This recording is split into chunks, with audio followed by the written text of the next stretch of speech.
온누리 교회를 섬겼고 또 여기서 또 우리 사모를 또 만나서 가정을 이루고 또 목사 안수까지 받은 그런 목사입니다.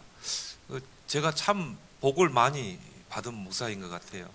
제가 97년도에 이 온누리 교회에 오게 됐고, 그러면 뭐 지금 26년이 됐나요? 벌써 26년이 됐는데, 이렇게 쭉 제가 이렇게 돌아보니까 제 눈에 이렇게 들어온 분들이 몇 분 이제 이렇게 딱 계셔요. 야, 그래서 우리 여기 장미경 장로님도 계시고, 또 이진수 우리 장로님, 또 우리 장경순 장재천 장로님, 또 우리 김미경 장로님, 예?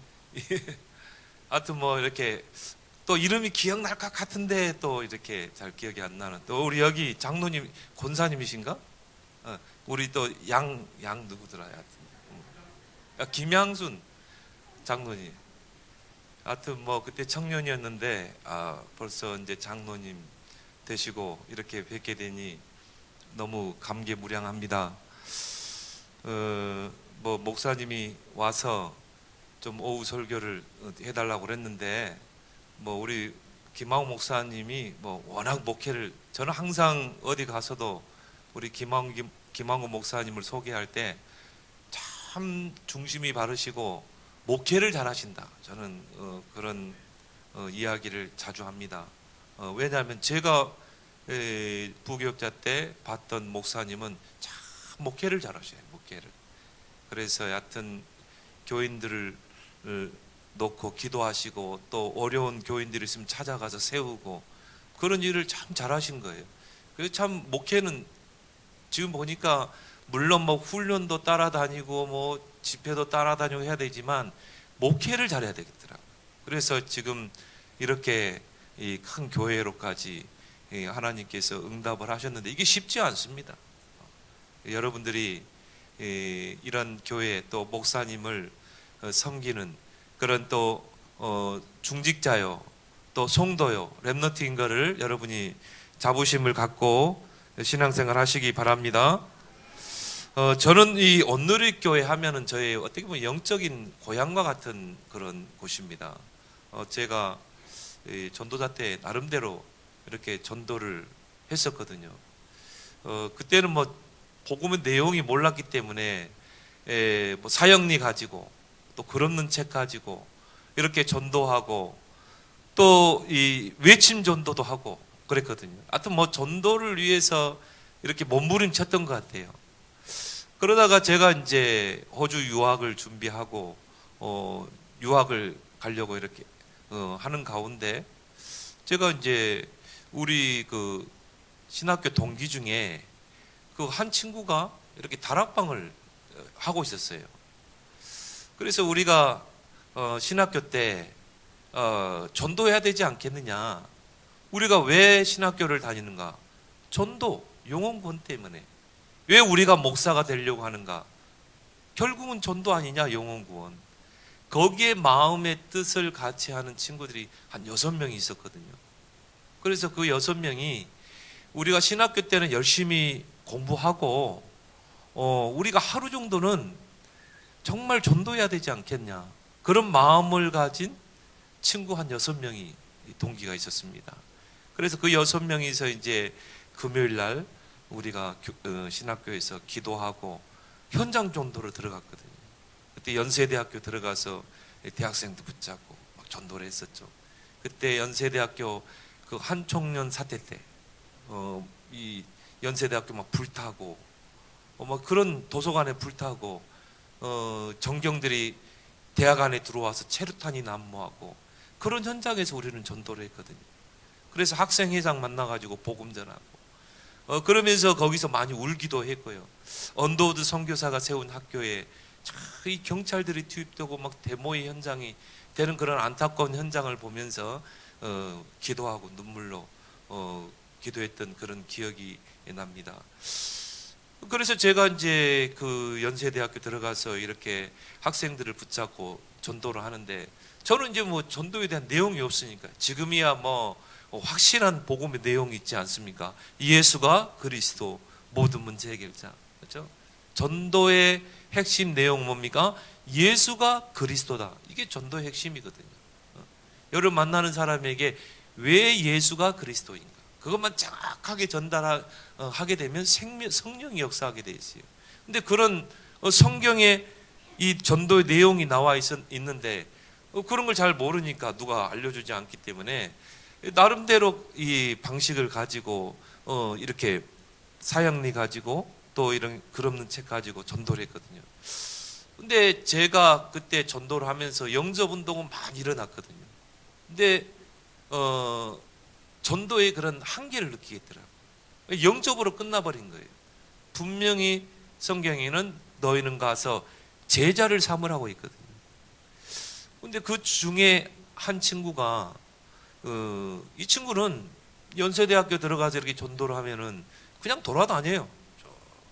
그냥 대학을 돌아다니고 이게 나는 열심히 전도하는데 열심 특심을 가지고 전도하는데 이 친구는 그냥 쭉 돌아다녀요. 근데 제가 나는 이렇게 열심히 하는데 저 친구는 뭐 하는 거야? 그리고 이제 제가 그렇게 생각했는데 이 친구는 제자를 삼고 있더라고요. 학원의 원장을 제자 삼고 학교의 선생님을 제자 삼고 그렇게 해서 제자를 삼아서 그 제자가 또 제자를 낳는 거예요. 그 친구의 그 증거 앞에서는 제가 뭔 말을 못 하겠더라고요. 근데 그 친구가 다락방을 하고 있었거든요.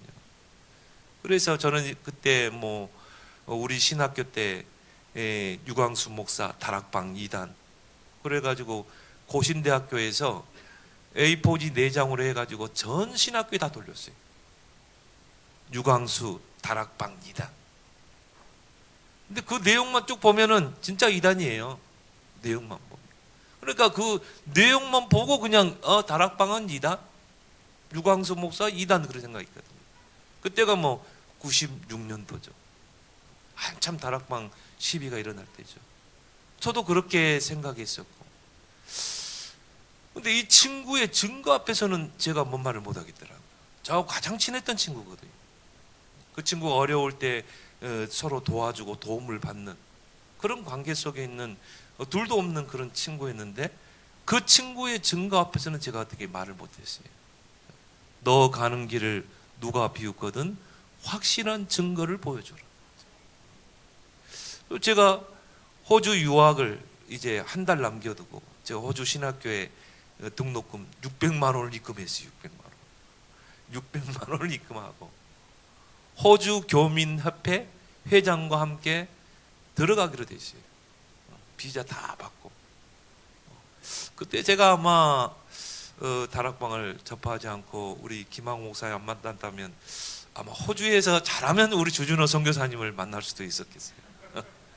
여하튼 그렇게 한 달을 남겨두고 제가 이 다락방이 뭔가 그 친구는 제자를 삼더라니까요. 내가 그 다락방에 대해서 한번 들어보고 싶다. 내가 지금 한 달 남겨두고 있는데 그래서 그때 한 10명인가가 이제 그 친구 여자친구 결혼한 사이가 아니고 은행에 다니는 그 여자친구 집에서 이제 저녁을 먹고 10명이서 이제 메시지를 받는 겁니다. 그 친구는 한마디로 다락방을 하고 저희들은 듣고 저녁 7시부터 이제 메시지를 듣는 거예요. 지금 생각해 보니까 우리 자주 듣는 메시지 있잖아요. 불신자 상태, 창세기 3장 3가지, 그리스도의 삼지, 구원받은 자의 축복 7가지. 그 메시지야. 내가 보니까 그거를 쫙 푸는 거예요. 우리는 듣고 있고. 근데 나머지 친구들은 졸리니까 다 떨어졌어요. 그냥 자겠다고. 그 방에 자고 있고 이 친구하고 나하고 둘이 남은 거예요. 이 친구는 다락방 메시지를 풀고 저는 듣고. 진짜 그때 진짜 성령이 역사한 것 같아요. 한 번도 화장실에 가지 않고요. 한 번도 쉬지 않고 새벽 6시까지 새벽 6시까지 이제 메시지를 듣다니까요. 이게 지금 생각해 보면 성령이 사로잡힌 거야. 한마디로. 새벽 6시가 딱 됐는데요. 딱 제가 내린 결론이 다락방 2단 아니다. 다락방 2단 아니다. 저는 전도에 몸부림쳤던 사람 아닙니까? 저는 신청 그레이스 백화점 앞에서 예수천당 불신 지옥도였던 사람이에요. 저는 철문을 앞에 두고 철문을 사이에 두고 안에 있는 학생한테 복음전을 영접시켰던 사람. 저는 전도에 몸부림쳤던 사람입니다. 어떤 그 전도사님이요, 그 지하철 전도하자 하더라고요. 지하철 안에 가서 그것도 하려고 했던 사람. 근데 제가 거기서 딱 결론을 냈어요. 다락방 2단 아니다. 그럼 내가 한 달이 남았는데, 그렇다면 내가 이 다락방에 대해서 한번 들어봐야 되겠다. 그렇게 해서 아마 그때 겨울이었을 겁니다. 97년도. 그래서 제가 그때 그 다락방에 그 전도학교라는 그 신문이 있었어요. 신문. 그 뒤쪽에 이제 보면은 이제 전도학교 하는 교회 목사님 성함과 또 전화번호가 있거든요. 근데 전화를 쭉 하니까 다 전화를 안 받을 수밖에 없지. 다 현장 가 있는데. 그때 얼마나 우리 현장 뛰었습니까? 진짜 복음 받으면 현장 들어가서 막 전도하고 그랬잖아요. 근데 딱 5번째인가 딱 걸린 분이 우리 김항우 목사님이라. 딱 걸린 거예요. 그래서 제가 이런 사람입니다. 다락방 메시지를 제가 한번 들어보고 싶습니다. 한 달 동안. 그리고 저는 이제 호주 유학을 가야 됩니다. 목사님이 오라 그러더라고요. 수요 예배 때 오라고. 그때 제가 수요일 날 밤에 중곡동 그 지하에 그때 교회가 있었어요. 그래서 거기서 이제 수요 예배 때 갔는데 덩치가 이만한 분이 앞에서 칠판에다 메시지를 쫙 하는데 굉장히 생소한 거 있죠. 그런 칠판 설교를 한 번도 안 들어봤기 때문에 그하고 막 메시지를 하는 거예요. 그래서 그때 이제 목사님과 첫 대면을 하게 됐습니다. 그래서 그때 하시는 말씀이 메시지를 계속 듣고 합숙을 가라는 거. 합숙. 또 합숙이 또 뭐야 또 그게? 합숙을 가래요. 그래서 일단 한번 그래서 합숙을 가보자. 그래서 이제 제가 158km 해서 제가 1차 합숙을 다녀왔습니다. 그때 뭐 무참하게 깨졌죠. 그때 이제 목사님은 합숙 갔다 와서 신학원 들어가라. 저는 합숙 가면 저는 호주 가야 됩니다. 이제 목사님과 저하고 영적인 실랭이가 이루어지는 거죠. 목사님은 1차 합숙 갔다 오면 그때는 부산에서 했잖아요. 부산에서 1차 합숙 다녀오면 신학원 들어가래요. 또 신학원은 또 뭐야? 저는 이제 1차 합숙 갔다 오면 저는 호주에 가야잖아. 호주 학교에 제가 등록금까지 다 내 상태인데. 그런데 제가 그 부산에 그 합숙에 가서 아주 그냥 무참하게 깨진 것이죠. 물론 제가 나름대로 전도를 하면서 많은 사람을 영접을 했습니다. 근데 거기서 끝났거든요. 제자 삼는 그 부분, 예수님이 너희는 가서 모든 민족으로 제자를 삼아라. 이 부분이 안 됐던 것이죠. 그래서 뭐 지금 생각해 보면은 뭐 그때 600만 원 뭐 작은 돈이 아니잖아요. 근데 제가 포기했거든요. 이게 중요한 게 아니다. 그래서 어떻게 뭐 그 돈을 돌려받으려고 했는데 못 받았어요. 그래서 결국 이제 이 훈련소 계속 들어오면서 그때 뭐 얼마나 전국 집회 많이 했었습니까? 그때 뭐 신학교 갔다 오면요 교인들 그 이스타나 목사님이 그때 교회 이스타나 그때 뭐 15인승입니까? 그 탱크 같은 그 차를 한 대 사가지고 저한테 키를 딱 주시는 거예요. 요 가지고 강전도사가 이제 몰고 다니라는 거예요. 그거 가지고 뭐 신학교 다니고 거기에 뭐 교인들 태우고요 전국을 돌아다녔잖아요. 그때는 뭐 우리의 각인 뿌리 체질을 바꾸는 시간표 아닙니까? 그래가지고 뭐 전국 안 다닌 데가 없어요. 그때 생각해 보니까 참 교회 분위기 좋았던 것 같아요. 그때는 뭐 모이면 뭐 은혜 받고 흩어지면 전도하고 그때는 또 월요일날 전도학교 있었잖아요. 전도학교 뭐 이 지역에 있는 교회들이 다 모여가지고요. 그래가지고 또 파트별로 모이고 뭐 그때 제가 최고 은혜 받고 최고 성령 충만 받고, 그 목사님이 저보고 학교 현장으로 들어가래. 무조건 강정도사는 학교 현장으로 들어가. 그때는 뭐 예수는 그리스도 모든 문제 해결자, 충격을 받았잖아요. 그런 상태인지만 아직도 내게는 영적 문제가 많고 복음이 설리겠고, 그럼에도 불구하고 이 복음의 가슴과 중심을 가지고 제가 막 학교 현장으로 들어갔거든요. 지금도 생각, 용곡중학교 제가 딱 들어가세요. 그 짱들 있잖아요, 짱들. 뭐 본도하고 뭐 이런 애들, 그런 애들이 다른 학교에서 정학당해가지고 온 애들 있잖아요. 그러니까 이제 그런 애들이 학교 한번 오면은 그거 다 퍼뜨려요. 본도하는 그때 한참 많이 했잖아요. 그러면 이제 그런 나쁜 습관들을 친구들에게 다 이렇게 확산시키고 학교 분위기를 다 망쳐놓는 거죠. 근데 제가 이제 걔네들을 만나가지고 제가 이 복음을 전하고 다락방을 했거든요. 그 중에 그 중곡동교회 그 목사님 아들 승리라는 친구 있어요. 이 친구가 완전히 뭐 학교를 이 교회에 있다가 장학당하고 이 교회에 있다, 이 학교에 있다가 장학당하고 막 이런 상태였어요. 근데 이름이 승리야. 근데 또 보니까 목사님 아들이에요. 중곡동교회 목사님 아들입니다.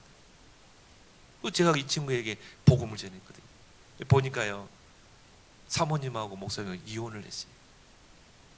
사모님은 저 뉴질랜드로 가버리고 목사님이 홀로 목회를 하는 거라, 사모님 없이. 근데 얘가 얼마나 그 상처를 받았냐면요, 엄마 아빠하고 이혼한 게 뭐냐면은 아빠 목사님이 교인들 앞에서는 천사라. 근데 집에 오면은 이제 뭐 사모님을 막 엄마를 폭행을 하는 거죠. 완전히 뭐 이 목회하고 가정 삶을 전혀 다른 것입니다. 그럼 막 집에 와서는 폭행을 하고, 그러니까 아버지의 그 이중적인 그걸 보면서 얘가 큰 상처를 입었어요. 그렇게 하고 이제 엄마는 못 살겠다고 뉴질랜드로 가버려요. 그러니까 막 얘가 뭐 한마디로 될 대로 되라는 식이죠. 그래서 막 학교에서 폭력이 들고 모든 나쁜 짓은 다 하고, 목사 아들이. 걔를 제가 이제 복음으로 세워서 걔를 치유하고, 얘가 학교의 짱이었다니까요. 그러니까 이 친구가 이제 은혜 받으니까 그 학교의 짱들을 다 부르는 것입니다. 이게 학교에도 일진 있고 이진 있잖아요. 걔는 일진이에요, 일진. 일진 중에 짱이야. 그런 애들을 제가 이제 붙잡고 그 용곡 중학교 가면은 그 수도가 그쪽에, 거기서 제가 다락방을 했거든요. 거기서 학생들 만나서 다락방하고 양육하고 새우, 걔들이 그거 다 끊었어요. 다 나쁜 습관들, 술, 그런 거 다 끊었어요. 한 번은 제가 이렇게 걔네들 다락방하고 있는데요, 한문 선생님이 딱 와가지고 저를 대고 막 손가락질하고 쌍소리를 하면서 네가 뭔데 여기 와서 뭐 하냐 하면서 저를 교무실로 끌고 가는 거예요. 교무실로 끌고 가가지고 선생님들 앞에서 막 쌍욕을 하면서, 그때 제가 딱 이야기했죠. 아니 그러면 선생님들이 요런 애들을 제대로 세워서 바르게 했냐? 선생님들이 한 것이 뭐냐? 결국은 이런 애들을 정확시켜서 다른 학교로 보내고 그것밖에 한 게 더 있냐?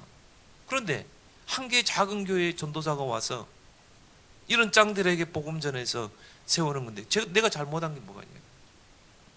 그분이 이제 불교였거든요. 왕불교.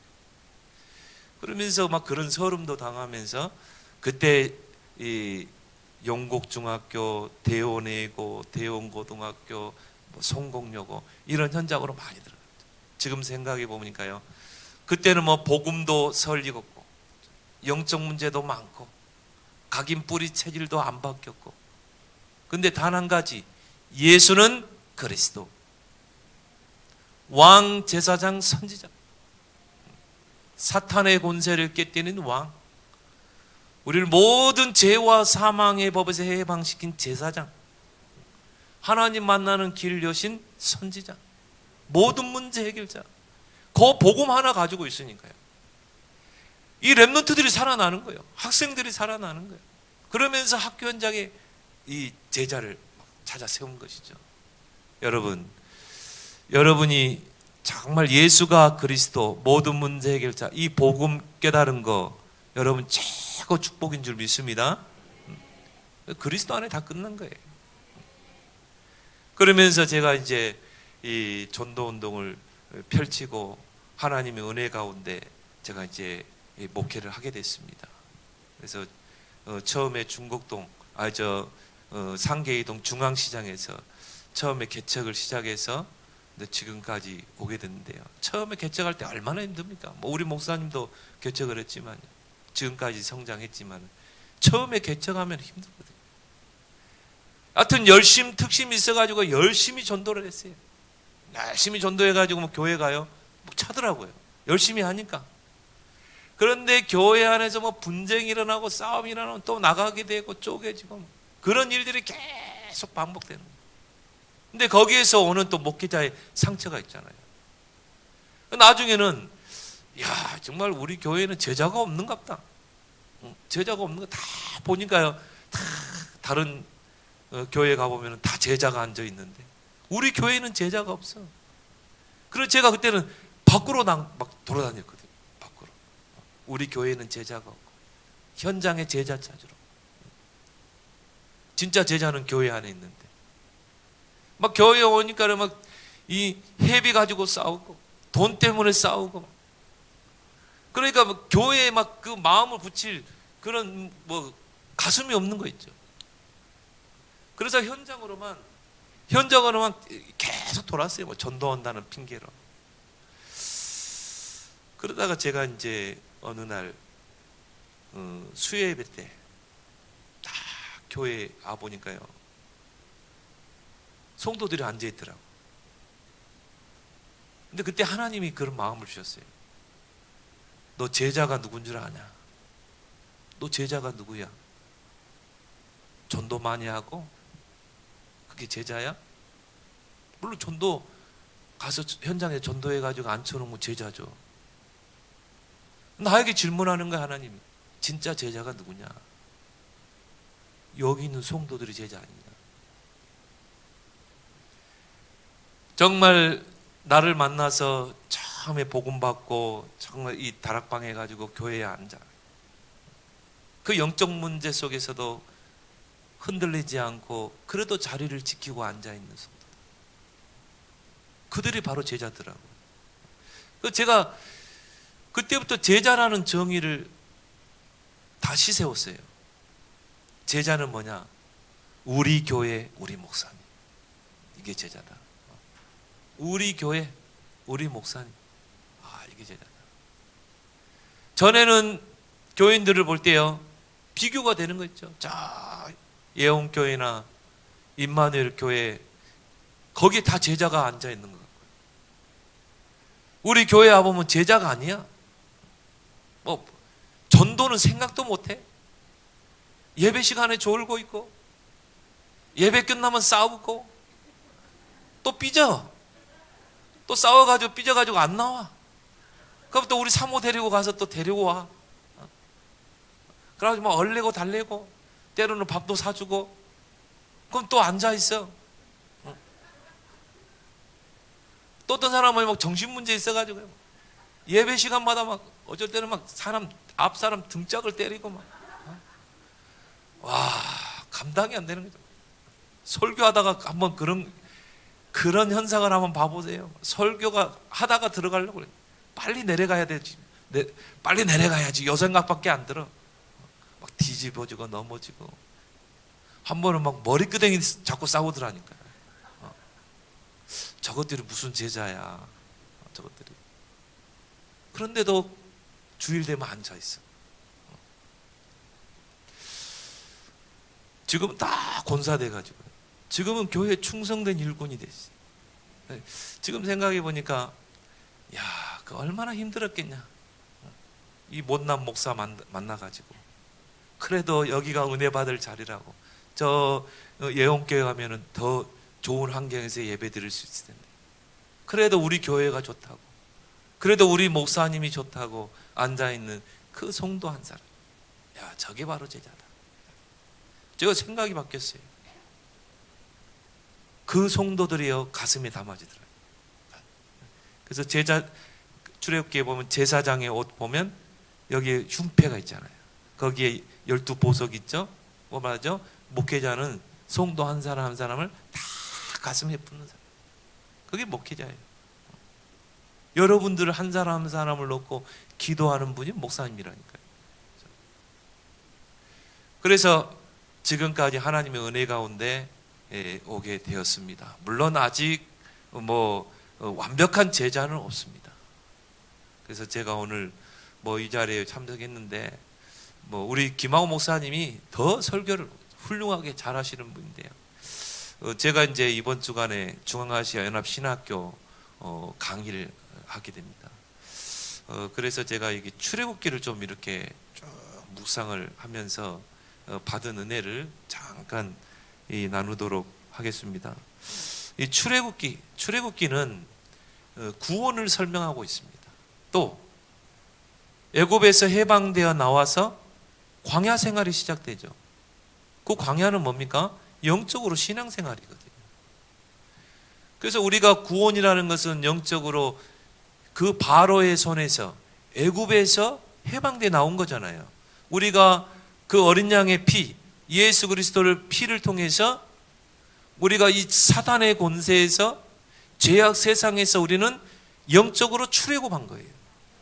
해방되어 나왔습니다. 더 이상 애굽으로 갈 수 없어요. 여러분이 구원 전으로 갈 수 있습니까? 절대 갈 수 없습니다. 여러분은 이미 해방되어 나왔어요. 이스라엘 백성이 애굽에서 해방되어 나와서 광야를 향해 가는데 홍해를 건넜잖아요. 성경에 보니까 그 홍해는 영적으로 세례라고 그랬어요. 세례. 홍해 바다를 건넜다는 것은 세례를 받은 것입니다. 세례는 뭘 말하죠? 예수 그리스도 안에서 나의 옛사람은 죽었다는 것입니다. 죄와 사단에게 종노를 하던 나는 이미 죽었다. 그리고 나오잖아요. 우리가 지금 우리는 약식 세례하지만 원래 침례잖아요. 물속에 잠겼다는 것은 나의 옛사람은 죽은 것입니다. 애굽에서 종살이 하던 나는 죽은 거야. 그리고 홍해에서 나왔다는 것은 그리스도의 부활과 함께 나는 다시 살아난 것입니다. 새로운 피조물이 된 거예요. 이제 애굽으로 돌아갈 수 없어요. 근데 이스라엘 백성이 이 광야길 가는 동안에요, 하나님 앞에 원망하고 불평하고 문제를 만나면 애굽을 들먹였거든요. 애굽에 매장지가 없어서 우리를 홍해에서 죽이려고 하느냐. 그래도 애굽에 있을 때는 우리가 종살이 하면서 배고프진 않았지 않냐. 광야에서 우리를 죽이는 거야. 온통 문제만 만나면 애굽을 들먹여요. 성도들도 보면요, 조금만 문제만 만나면 옛날로 돌아가 버려요. 옛날로. 복음 없을 때 옛날로. 그래서 어떤 사람에게는 광야가 문제투성이에요. 광야는요, 신앙생활입니다. 가나안은 천국이에요, 영적으로. 그럼 우리가 천국을 향해 가잖아요. 언젠가는 죽게 되겠지, 천국에. 그럼 중요한 게 이 광야라 이 말이에요. 어떤 사람에게는 광야가 문제투성이라, 갈등투성이라. 남편 때문에, 자식 때문에, 돈 때문에. 그래 늘 불평하고 원망하고 시험 들고. 그런데 어떤 사람에게는 광야가 축복인 것입니다. 오히려 문제 속에서 응답과 축복을 다 찾아내는 것입니다. 여러분은 후자가 되길 바랍니다. 그래서 그러면 우리가 이 광야에서 우리는 어떻게 응답을 찾아내야 되는가?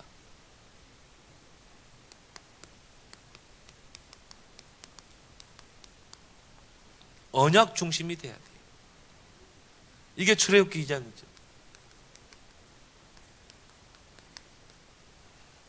출애굽기 2장에 보면 레위 지파가 나옵니다.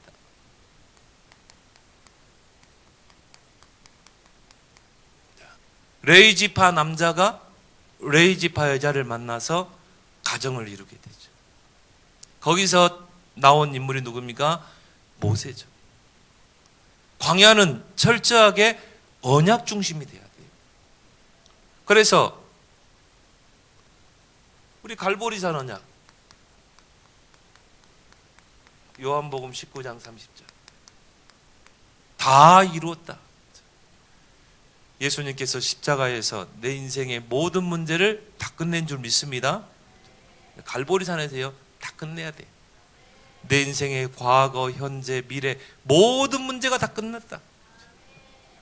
여러분의 앞으로 미래 문제까지 다 해결된 거예요. 갈보리 십자가. 그러면 이제 우리는 갈보리산에서 내려와서 어디로 가야 됩니까? 감람산으로 가야 돼요.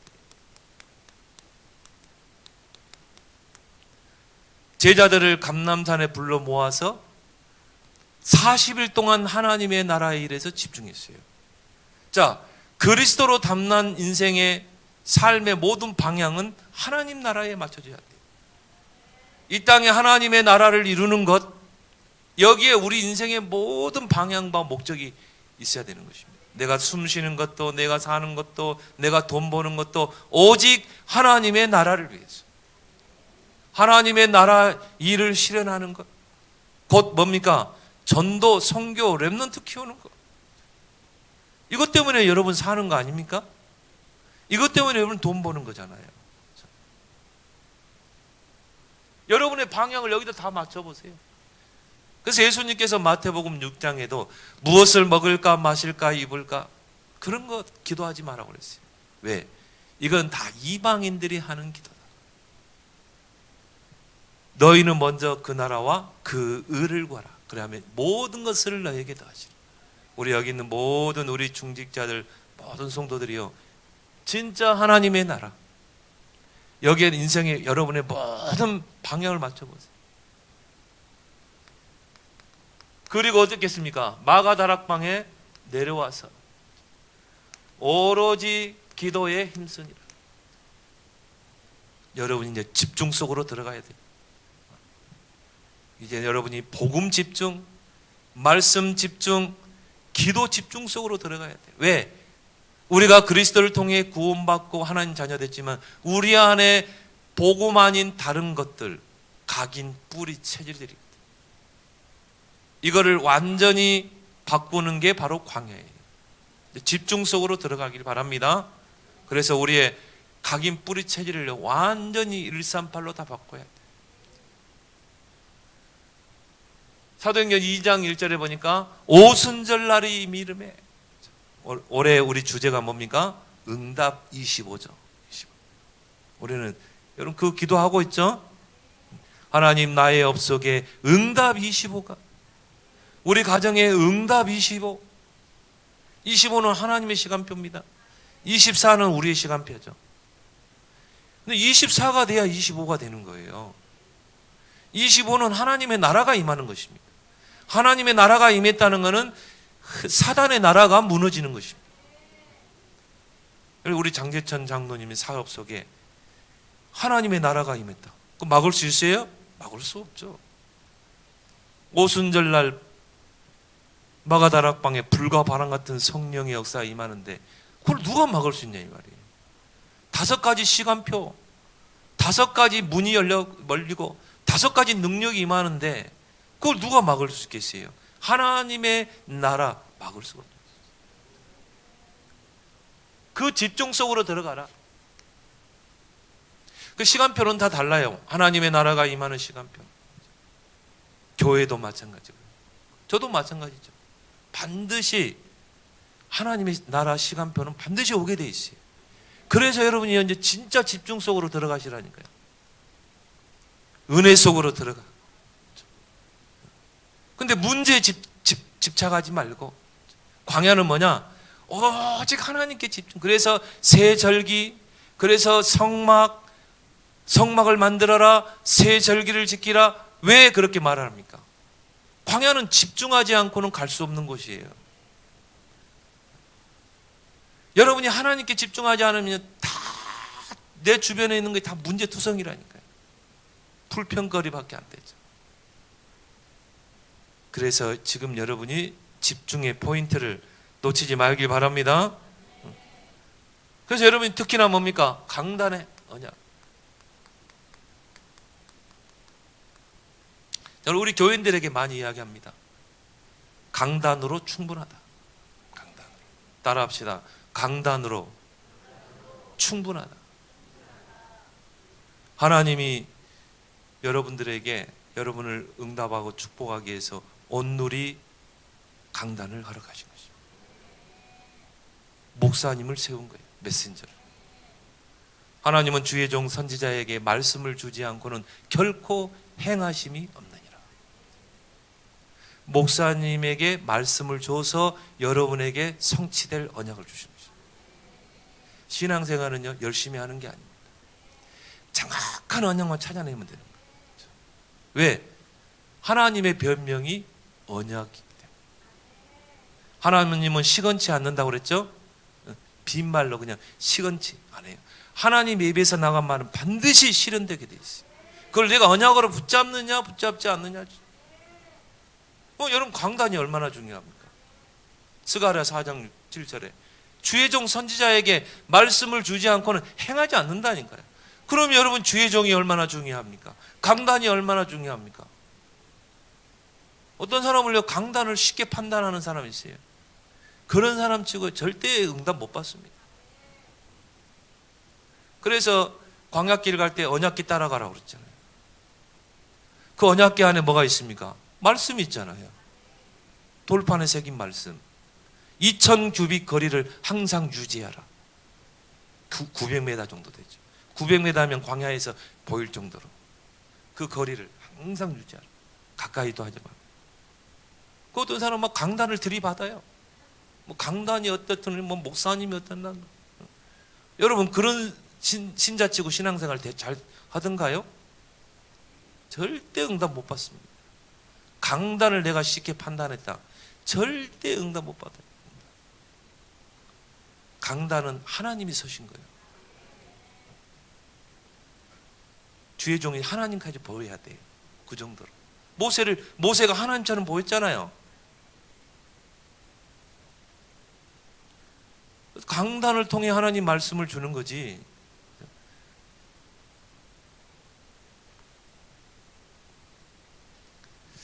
저는 그렇게 합니다. 교인들이 목사님을 세운다. 물론 하나님이 목사님을 세웁니다. 근데 교인들이 목사님을 세워요. 하나님, 이번 주일 강단에 목사님의 마음과 생각과 모든 영혼을 주장해서, 입술을 주장해서 나에게 성취될 언약의 말씀을 주옵소서. 내가 꼭 성취될 말씀을 주옵소서. 일주일에 한번 기도해 보세요. 그러면 주의 종이 딱 나와서 설교할 때 성령께서 나에게 성취될 언약의 말씀을 반드시 주시게 돼 있어요. 반드시. 종의 마음과 생각과 입술을 움직여서. 그런 의미에서 교인들이 목사님을 세우는 거예요. 뭐 그런 이야기겠죠. 중국집에는 여러 가지 메뉴판에 요리 있어요. 짜장면, 짬뽕, 탕수육. 그 주방장은요, 다 만들 수 있어요. 양장피도 만들고 뭐 팔보채 다 만들 수 있어요. 근데 손님들이 와서 맨 짜장면만 시켜. 짜장면 주세요, 짜장면 주세요, 짜장면. 주방장은 짜장면만 만들어요. 팔보채도 만들 수 있는데, 양장피도 만들 수 있는데, 주방장. 교인들 수준이 짜장면 수준이라, 짬뽕 수준이라. 근데 한 분이 딱 나와가지고요, 저기 식당에 들어와서 나 양장피 하나 시켜주세요. 주방장에 신이 나가지고 양장피 하겠죠. 뭘 이야기합니까? 여러분 수준에 따라서 강단을 하는 축복을 한다니까. 그래서 여러분이 은혜가 되느냐 안 되느냐 그런 핑계 하지 마세요. 여러분이 강단. 하나님은 강단을 통해 축복된 말씀을 주신다. 여러분, 제가 지금까지 목회를 이렇게 하면서 목사님 중심, 강단 중심 반드시 축복받습니다. 딱 시간표가 되니까요, 하나님이 물꼬를 열더라니까요. 딱 사업의 문을 열고 하나님 문을 열어요. 축복의 문을. 제가 뭐 목회를 많이 안 해봤지만 우리 목사님 더 잘하실 거 아닙니까? 그게 광야라니까요. 광야는 뭡니까? 목사님 중심, 강단 중심, 언약 중심. 이번 주 제가 중앙아시아 연합신학교 제가 강의하는데 제가 오늘 리허설 하는 겁니다. 두 번째 뭡니까? 성막 중심. 아니 광야길 통과하기도 힘든데 왜 하나님 또 성막을 만들어 또? 출애굽기 26장.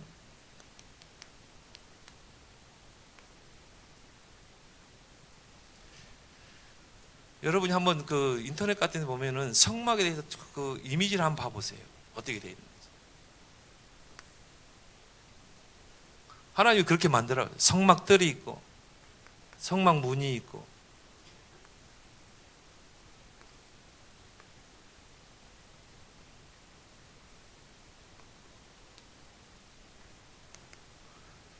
여기가 이제 성막들이죠. 성막들 한 곳이에요. 딱 다른 것도 있는 게 아니에요. 딱 한 군데. 동쪽에 문 하나. 오직 구원의 길은 딱 하나. 예수 그리스도. 나는 양의 문이라고 그랬거든요. 여기 들어가요. 여기에 번제단이 있어요. 여기 물두멍이 있고. 자, 이게 성막입니다. 이걸 만들라고 그랬어요. 아니 광야길 가기도 힘든데 뭔 성막을 또 만들어? 성막 중심으로 또 살해 또. 이렇게 해서 세 지파 이렇게 진치라고 그랬어요. 그리고 또 구름이 떠오르면 또 이거 다 걷어야 돼. 다 걷어가지고 또 언약궤 중심으로 또 가야 돼. 진행해야 돼. 그리고 또 구름이 멈추면 또 성막 또 이거 다 해야 돼. 얼마나 귀찮으니까 또 장막을 쳐야 돼. 12지파가 창문을 또 여기다 다 열어야 돼. 창문을 또 이 성막 보이도록 문을. 뭘 말합니까? 교회 중심. 광고를 잘 들어야 돼요. 여러분이 교회의 광고는 응답거리다. 여러분이 교회 광고 있으면 제일 먼저 여러분 앞장서세요. 성막 중심으로 살아라. 성막 중심. 그래서 성막 문 열고 들어가면 여기 번제단이 있어요. 번제단은 뭡니까? 희생제물을, 피 흘리는 희생제물을 태우는 건 아닙니까? 그리스도 아닙니까? 그리스도께서 우리를 위해서 피 흘리시고 완전한 속죄를 이루셨잖아요. 여기서 희생제물을 태우고 물두멍에 가서 손을 씻어야 돼요. 예수 그리스도를 통해서 우리의 모든 죄가 씻어진 것입니다. 그래서 우리가 하나님 앞에 나와서 예배 드릴 때는 오직 예수 그리스도 이름으로 나가야 돼요. 예배를. 그리고 이제 성소문을 열고 들어가면 여기가 성소고 지성소잖아요. 여기에 세 가지 기물이 있어요. 성물이 있죠. 여기가 떡상, 여기가 향로, 여기가 등대, 촛대죠. 이게 신앙생활의 원리예요. 말씀, 기도, 전도. 성도들의 신앙의 중심이 뭐가 돼야 돼요? 말씀, 기도, 전도. 그게 내 인생의 중심축이 돼야 돼요. 사람이 떡으로만 살까? 아니, 하나님 말씀으로 산다고 그랬잖아요. 떡은 뭘 상징하죠? 하나님 말씀. 여러분의 신앙의 중심이 뭐가 돼야 돼요? 말씀 중심. 하루를 살아갈 때 중심이 뭐가 돼야 돼요? 오늘의 말씀 중심. 그리고 뭡니까? 여기다가 향을 피우라. 기도. 여러분의 기도가 향이 돼서 하나님 보좌로 가는 것입니다. 그 보좌의 그릇에 담기는 것입니다. 어떤 사람은 기도했는데 응답이 없다는데 아니에요. 다 담기고 있어요. 이 컵도 물이 아구까지 차야 넘치잖아요. 컵에 물이 아구까지 차야 이 밖으로 넘칠 거 아닙니까? 기도도 마찬가지예요. 기도도 쭉 쌓여서 아구까지 차야 이게 응답이 오는 거예요. 기도도 응답되는 시간표가 있는 것입니다. 그래서 낙심하지 않고 포기하지 말고 기도하라는 것입니다. 여러분의 기도는 한마디도 땅에 떨어지지 않고 담기는 줄 믿습니다. 특히 여러분 자녀를 위한 기도. 나는 그렇게 말해요. 자녀를 위한 기도는 미래를 위한 저축이다. 반드시요, 여러분의 기도 속에서 여러분이 자녀를 키웠다, 반드시 하나님이 축복의 길로 여러분 자녀를 인도하십니다. 여러분이 하루를 살 때 기도 놓치지 마라. 전도, 여기 등대가 있잖아요. 불을 밝히는. 전도는 뭡니까? 빛을 발하는 거잖아요. 여러분의 삶의 중심을 말씀, 기도, 전도 중심으로 해보세요. 여러분 각인 뿌리 체질 다 바뀝니다. 그리고 이제 휘장을 지나서 지성소로 들어가죠. 지성소는 뭡니까? 하나님의 증거계가 있잖아요. 거기에 말씀과 지팡이와 그 다음에 만나를 담은 항아리가 있죠. 하나님이 임재하는 곳이죠. 이게 교회예요. 교회는 무엇이냐, 어떤 곳이냐? 하나님의 임재하는 곳, 하나님을 만나는 곳, 그게 교회예요. 교회에 대해서 함부로 이야기하는데, 교회는 하나님이 임재하는 곳이다. 그래서 우리가 주일날 교회에 와서 하나님 앞에 예배 드리는 것이죠. 하나님 앞에 찬양하고 예물도 드리는 것이죠. 이 성막 중심으로 신앙생활해라. 이게 광야다. 광야를 이길 수 있는 방법입니다. 여러분, 교회 중심이 안 되면요, 결국은 세상의 문제 속에 다 흔들리게 돼 있어요. 근데 조금만 문제 있으면요, 흔들리고 갈등하고 응답을 받지 못해요. 그래서 여러분은 정말 교회 중심의 신앙이 되길 바랍니다. 그러면서요, 말씀 중심.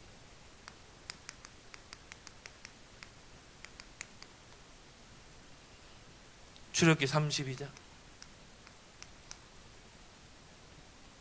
하나님께서 이스라엘 백성을 시내산에 부르셔서 뭘 줍니까? 십계명을 주셨죠. 이스라엘 백성이 지킬 율법을 주셨죠. 율례. 그 말은 뭔 말하죠? 하나님의 백성이 반드시 지켜야 할 하나님의 말씀. 말씀 중심. 그래서 여러분이 정말 강단에서 주시는 말씀, 또 본부에서 주시는 말씀, 같이 흐름을 따라가야 돼요. 그래서 여러분은 말씀의 흐름을 놓치지 마라. 우리 다락방이라는 그 전체 메시지, 우리 유목사님을 세우세요. 하나님이 전도운동을 지금 이끌어 가십니다. 그럼 우리가 어떻게 해야 돼요? 본부의 흐름 말씀, 그 흐름을 쭉 타고, 특히 토요일날 산업선교, 또 전도학, 랩넌트 전도학, 그 다음에 핵심, 또 흩어진 제자. 그 정도는요, 우리 모든 성도들이 흐름을 타야 돼요. 같이 흐름을 타고 가야 돼요. 지금 전체 메시지 흐름이 어딘가? 그 흐름 속에 내가 들어가야 돼요. 아, 망대를 세워야 되겠다. 정말 하나님의 망대를 세워야 되겠다. 정말 이제 내가 플랫폼 파수망대 안테나의 축복을 누릴 것이다. 그 흐름 속에 여러분 같이 타야 돼요. 여러분 진짜 응답 받으려면, 우리 저희 교회도 보니까요, 이 흐름을 탁 타는 사람은요, 나중에 보니까 하나님의 응답이 오더라니까. 처음에는 막 이 응답이 없고 어렵고 막 그런데 이 흐름을 계속 타고 가니까 하나님이 문을 열어요. 딱 시간표가 되니까.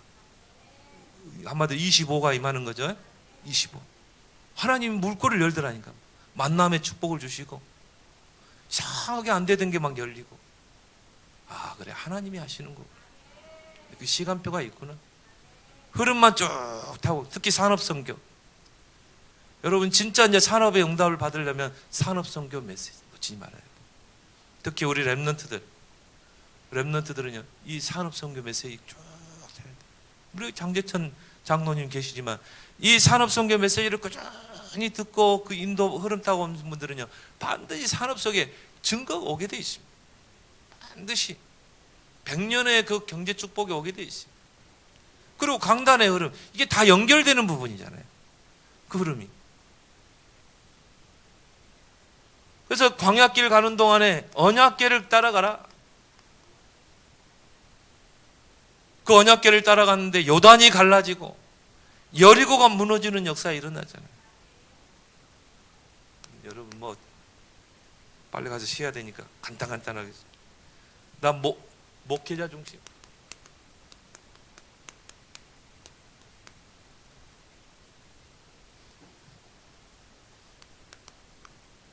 출애굽기 28장. 여러분 정말 이 목사님이 얼마나 중요합니까? 그래서 이 출애굽기 보면요, 제사장을 세워라. 제사장의 옷 나오죠. 머리에 관을 쓰고, 그 다음에 에봇을 입고, 그 제사장의 가슴에 흉패가 있었죠. 그 흉패에는 12보석이 박혀 있었어요. 12보석은 뭡니까?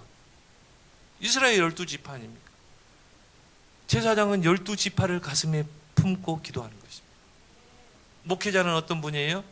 정말 성도들을 놓고 기도하는 것. 저도 목사지만요, 성도들이요 응답받으면 기뻐요. 진짜 기뻐요. 목사님, 제가 주일날 이제 당회장 싫어하세요. 목사님, 제가 이렇게 응답을 받았습니다. 그러면요 얼마나 하루 종일 기분 좋더라니까요. 하루 종일. 글쎄 말이야. 막 괜히 목사가요, 막 기분 좋고 막. 그리고 또 목사님들끼리 만나면요 은근히 또 자랑합니다. 우리 교인이 말이야 참 이렇게 했다고 막 자랑하고, 또 우리 교회 랩런트가 다 이렇게 뭐 공부 잘해 좋은 대학에 갔다 그러면 또 자랑해. 이제 막 목사님들 만나면 똑같아요. 부모하고 똑같아. 엄마들 모이면 자식 자랑하잖아요. 남편 자랑 똑같아요. 목사님들도. 근데 성도가 강단의 흐름 안 타고 예배 축복 놓치고 보면 문제투성이고 늘 갈등 속에 있고 막 그러면요, 막 목사님도요 막 이 가슴이 답답한 거라. 이거 답답해. 아무리 팀사에게 해줘도 이 듣고 또 잊어버려. 성도들이 슬프면요 목사님도 슬퍼요. 저는 그게 참 목자라고 보거든요. 성도들이 어려움 당하는데 목사가 아무 관심 없다. 그럼 목사라고 볼 수 없죠. 진짜 성도들이 어려우면요 같이 어려움, 같이 힘들어주고 같이 기도해주고, 그게 목사들 아닌가요? 어떻게 보면 가족보다도 더 성도들이 귀하더라고요.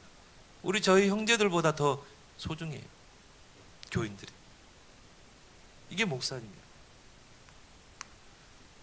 그럼 여러분 목사님이 얼마나 중요합니까? 그래서 사도행전 2장 42절, 저희가 사도의 가르침을 받아 서로 교제하고 떡을 떼고 기도하기를 힘씁니다. 물론 목사님이 내 마음에 안 들 수 있어요. 100% 마음에 드는 사람 아무도 없어요. 그래도 하나님이 세운 주의죠. 여러분 100% 가르침을 따라보세요. 들이받지 말고 사도의 가르침 받아. 그래서 우리 목사님 그래야 돼요. 갈라디아 6장 6절에 보니까요, 가르침을 받는 자들은 가르치는 자와 모든 좋은 것을 함께하라. 모든 좋은 것을 함께하라. 저는요 우리 제 당회장실에 가면요 뭔 놈의 보약이 많은지 몰라요. 목사님 좀 지금 제가 감기기가 있어요. 오늘도 막 홍삼, 녹용 막. 목사님 아프면 안 된대. 목사님이 귀하니까. 그렇죠? 그 어떤 교회는 제가 지금은 과자 같은 거 안 좋아하는데 옛날에 과자 너무 좋아했어요. 막 과자를 좋아해가지고 내가 우리 집사람 못 먹게 하는데 몰래 내가 막 사서 먹다 들키고 막 그러거든요. 제가 햄버거, 콜라, 뭐 과자 뭐 이런 거 좋아하거든요. 그러니까 우리 교인이 한 명이요, 목사님 과자 좋아한다고 주일날이면 과자를 한 보따리 사와요. 한 보따리. 근데 내가 그러거든요, 사오려면은 우리 사모 몰래 가져오라고. 당회장실로 몰래 가져오라. 그래 가지고는 막 한 보따리 막 과자를 막 숨겨놓고 내가 먹었거든요. 숨겨놓고. 그 나중에는 막 이 고지혈증이 많이 올라가지고 의사가 당장 끊으라고, 과자 끊으라고 저보고. 그래서 제가 다 끊었는데요. 지금은 다 겁내. 우리 집사람이 주일날 되면은 당회장실하고 다 뒤져요. 뭐 초콜릿 없는가, 사탕 없는가, 뭐 과자 없는가. 그러니까 교인들이 그렇다니까요. 모든 좋은 것을 함께하라. 우리 목사님이 건강해야 되잖아요. 건강해야지 정말 세계를 향해 뛰지. 하나님 지금까지 목사님들을 다 준비시켰어요. 237 나라 가야 됩니다. 저도 뭐 안 가본 나라가 없어요. 이래봬도 작은 교회지만. 왜? 이제 누가 가겠어요? 237이 기다리고 있는데. 몇 달 전에 스리랑카 갔어요. 스리랑카 가서 선교사님 부부 한 명 만나가지고 완전히 복음으로 세우고 왔어요. 진짜 막 그런 데 가면요, 진짜 가난한 나라잖아요. 그런 데서 왕바퀴 이렇게 큰 왕바퀴 돌아다니는 데서 사야 된다니까. 그래도 제자가 기다리니까. 누가 가겠어요? 주의 종들이 가야지. 그것 때문에 지금까지 훈련을 받은 거예요, 주의 종들이. 이번에도 지금 중앙아시아 이 카자흐스탄 알마티 들어가야 되는데요. 제가 여기 몸에 좀 감기 기운이 있어서 지금 비대면으로 그냥 진행합니다. 그러니까 뭐 우리 김항 목사님 얼마나 많이 다니십니까? 건강해야 돼요. 그 주의 종이 건강 잃어버리면요, 못 가요. 여러분 기도하길 바랍니다. 모든 좋은 것을 함께하라.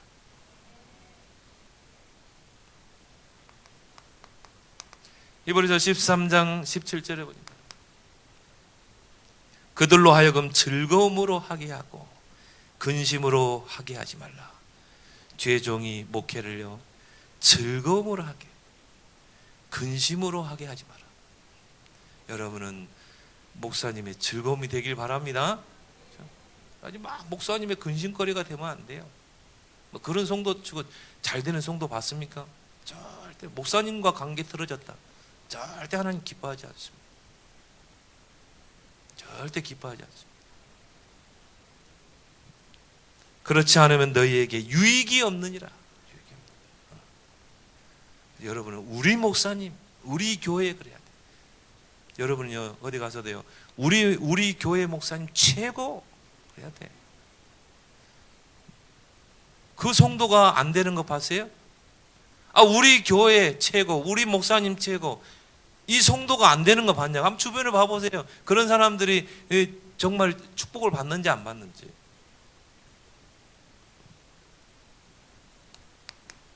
지금 3일 강의할 걸 오늘 다 하는 겁니다, 지금. 자, 삼뜰 중심. 자, 신앙 광야는 뭐라고요? 중심이 발라야 돼, 이제. 자, 세 가지 뜰. 그래서 출애굽기 27장 보니까요,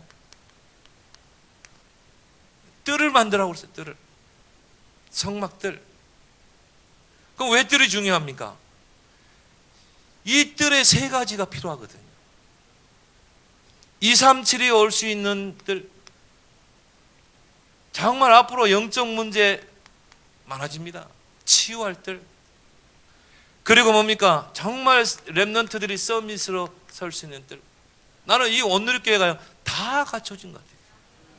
하나님이 좋은 동산에. 뒷산이면 얼마나 좋은지. 지역이 또 조용하고. 다 갖춰진 거 있지.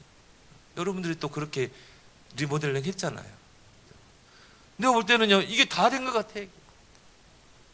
이야, 정말 우리 김학우 목사님 진짜 하나님 축복하신다. 이렇게 딱. 여러분 진짜 복 받은 사람이라니까요. 진짜 복 받은 사람. 여러분 그거 잘 모르죠? 내가 진짜 축복받은 인물이다. 이런 교회, 오늘의 교회 내가 중직자요, 직분자요. 미래가 있잖아요. 유 목사님은 이거 없는 교회는 교회가 아니래. 이게 없는 교회는 교회가 아니래요. 237 237에 올 수 있는 교회. 그런데 교육감 보면서요, 이야 정말 하나님이 완벽하게 준비했구나. 앞으로 뭐 이런 치유 미션은 절대 필요합니다. 렘넌트 키울 수 있는 교육감 뭐 준비되어 있지. 여러분 이 셋 중에 하나 들어가길 바랍니다. 난 다민족 치유성. 예수님이 이거 없어가지고 예루살렘 성전이 돌 위에 돌 하나도 남지 않고 다 무너지죠. 예수님 볼 때는요, 제자들이 자랑하는 그 예루살렘 교회가 아무 필요 없는 거예요. 저 절간보다도 못해. 그래서 막 성전에서 예수님이 폭군이 되셨잖아요. 막 채찍으로 막 짐승을 내쫓고 강도의 구를로 만들었다 너희들이. 여기 없는 거예요 여기에.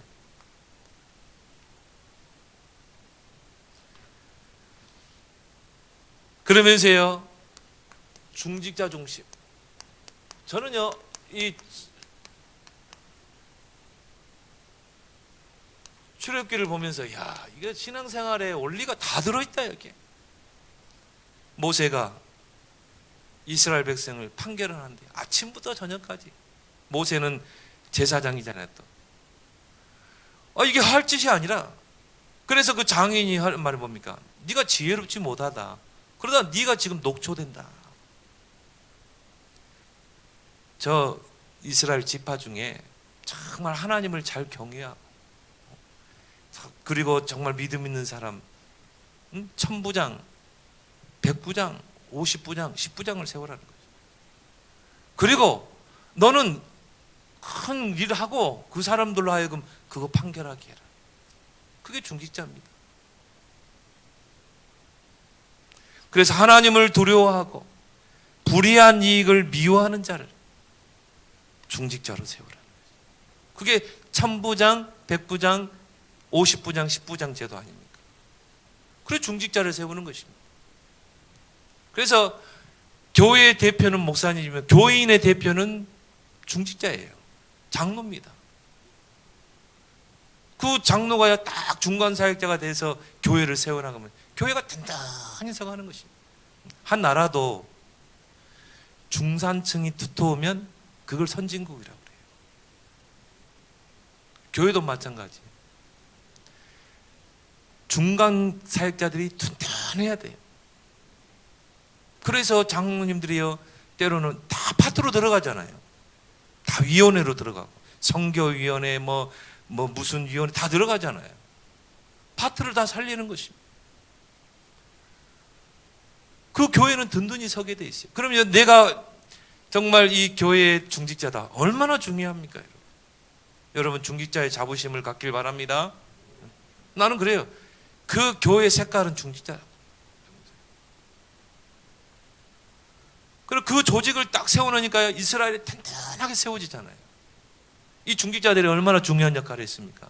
하나님께서 여호수아에게 언약궤를 따라가라. 그 메시지 전달하니까요. 그걸 중직자들이 받아서 전 지파에게 전달하잖아요. 언약궤를 따라가라. 근데 요단이 갈라지잖아요. 여리고가 무너지죠. 그 중간 사역자를 했던 인물들이 바로 장로들이에요. 하나님께서 이스라엘 백성을 출애굽해가지고 시내산에 데려가서, 하나님의 산이라고 그러죠. 시내산에서 이스라엘 백성과 언약을 체결합니다. 그 시내산 언약이라고 그러죠. 이스라엘 백성을 선민으로 부르시고 언약 체결합니다. 근데 전 백성들은 산 밑에 있고 70인 장로들은 데리고 모세가 아론과 제사장 두 아들 데리고 산으로 올라가잖아요. 평신도는 하고 다르다니까요. 그리고 산 중턱에다가 70인 장로들 그리고 아론과 두 제사장 아들 2명 놓고 모세 혼자 산 위로 올라가죠. 거기서 하나님께로부터 법궤와 십계명을 받고 그리고 하나님이 내려오십니다. 전 장로들 앞에서 하나님의 영광을 보였어요. 하나님을 보고 살아남을 자가 없어요. 근데 언약이 체결됐기 때문에 하나님의 영광을 보여줬어요. 70인 장로들 앞에. 거기서 언약을 체결하죠. 언약서를 낭독하죠. 모세가. 하나님이 준 십계명과 율법을 설명하고, 그때 백성들은 우리가 이걸 다 준행하리이다. 한번 더 아멘 했다. 이게 언약 체결이에요. 근데 더 중요한 것은 이스라엘 장로들이 여호와 얼굴을 대면하고 식탁을 했다. 그래서 광야의 식탁이라고 그러죠. 광야의 식탁. 이제 언약 체결되면 뭡니까? 축제죠. 그게 바로 시내산 언약입니다. 거기에 중요한 역할을 누가 하세요? 장로들이 돼요. 그럼 여러분, 장로가 얼마나 중요합니까? 그리고 우리 평신도들은요, 이 장로님들을 존경하고 그 지도를 잘 받고 그런 교회 되길 바랍니다. 마지막이 뭐예요? 헌금 중심.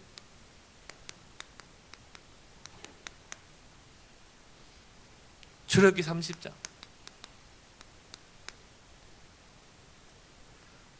하나님께서 이스라엘 백성들에게요, 생명의 속전을 드리라.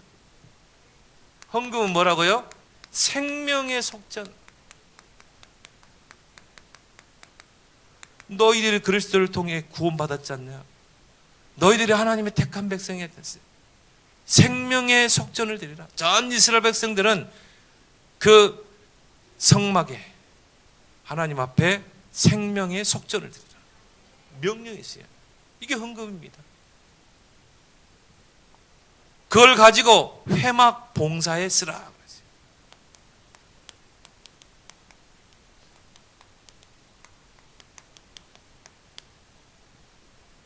회막 봉사. 우리가 성전을 유지하는데, 또 회막이나 성전에서 봉사하는 사람들 있잖아요. 목회자들, 교역자들, 또 여러 가지 또 교회 일을 하는 분들 있죠. 그걸 위해서 쓰라는 것입니다. 그래서 우리가 하나님 앞에 헌금도 하고 11조도 하는 것입니다. 그래서 오늘 두서없이 제가 말씀을 전했지만요, 이 7가지 중심을 가지고, 제가 서두에 이야기했지만, 어떤 이에게는 광야가 문제투성이, 갈등투성이, 불평투성이, 원망투성이, 하나님이요 그 사람들을 데리고요 가나안 들어가지 못했어요. 출애굽 해가지고 가데스 바네아까지 오는데 2년 걸렸어요. 여기서 정탐꾼 보냈죠. 10명이 악행을 했어요. 들어갈 수 없다. 우리는 다 죽는다. 우리는 메뚜기와 같다. 2명이 우리가 들어가자. 여호수아 갈렙. 하나님 볼 때는요, 이것들이 이런 상태로 가나안 들어갔다가는 가나안의 문화에 다, 가나안의 우상 문화에 다 동화되는 거라. 각인 뿌리 체질이 하나도 안 바뀐 거예요. 2년을 끌고 왔는데, 2년을. 그러니까 하나님이요 여기서 돌려버리잖아요. 가데스 바네아, 가나안을 목전에 두고 다시 돌려버려. 이게 38년이래요.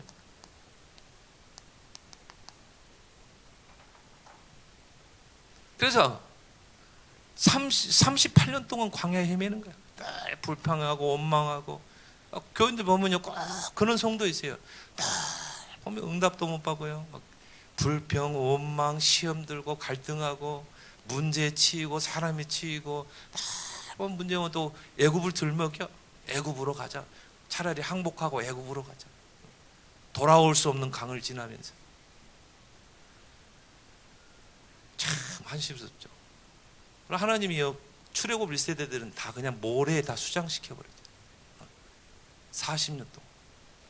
그리고 출애굽 1세대 여호수아 갈렙 2사람. 그리고 광야에서 태어난 렘넌트. 요즘 렘넌트들이 얼마나 중요해요. 이들 데리고 가나안 정복이 들어간 것입니다. 그래서 우리는 모든 사역의 방향을 렘넌트의 방향으로. 우리 교회도 그래요. 저는 렘넌트들 보면 얼마나 소중하고 귀한지 몰라. 이들이 바로 이제 가나안 정복이다. 이들이 바로 이제 세계 복음을 하는 거야. 우리 목사님이 또 그 방향에 딱 맞추고 렘넌트 키우는 거예요. 저는 우리 김하우 목사님 늘 감사하고요.